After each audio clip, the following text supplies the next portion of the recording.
Stonehenge, England.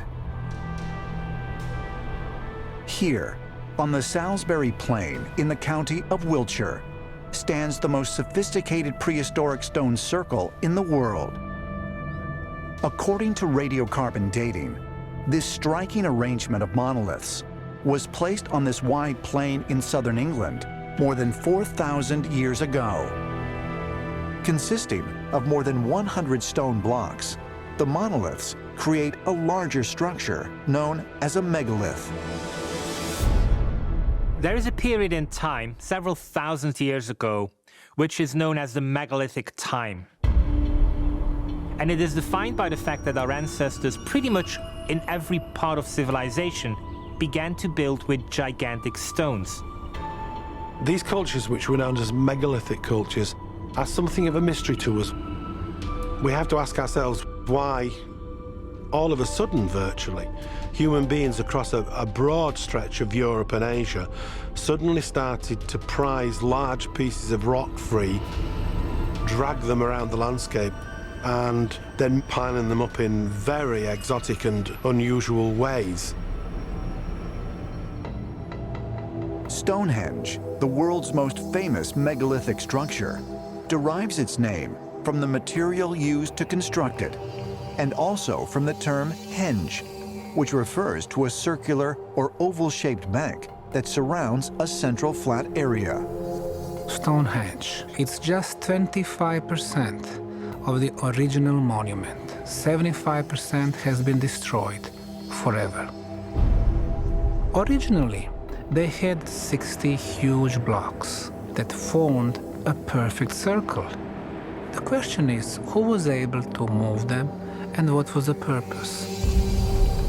Although the specific origin of the site has eluded researchers for centuries, the physical construction of Stonehenge is believed to have taken place in different stages over a period of several thousands of years. It's now believed the very first part of Stonehenge is 3 great wooden post holes, which are now in the car park, and there's blobs of paint on them. These are dated to at least 10,000 years old. The next phase of construction at Stonehenge was around 3,200 to 3,400 BC, where they built the great earthen henge, and there was just a couple of stones there. Then a few hundred years later, they brought in the blue stones, and these are the ones that were brought over 100 miles away from the Preseli Mountains in Wales. The major monoliths there, the great sarsen stones, they were brought from much closer, about 20 miles away. But some of them weigh up to 50 tons. Multi-ton stones being carved from the landscape and transported distances of up to 100 miles. Is it really possible that a prehistoric people could accomplish such an enormous and seemingly impossible task? The theories really range from they either used rollers and tree trunks, which is kind of unlikely when you look at some of the terrain they would have had to go through. There have been teams of Brits who have tried to recapitulate these things. How did they get them across the rivers between Wales and Stonehenge? How did they go up and down through valleys and over hills? One explanation associated with Stonehenge dates back to the Arthurian legend. And the legend says that the stones at Stonehenge were brought from Ireland by Merlin, who was King Arthur's magician. Merlin was said to transport the stones by levitating them and pushing them along, just with his bare hands, all the way across the landscape from Wales to Stonehenge.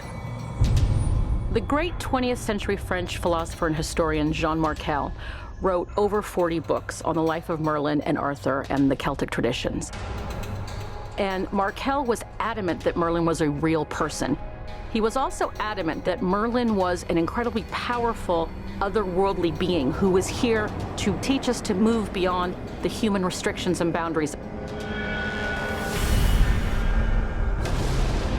Could the legend of Merlin really be proof of contact with extraterrestrial entities in the ancient past?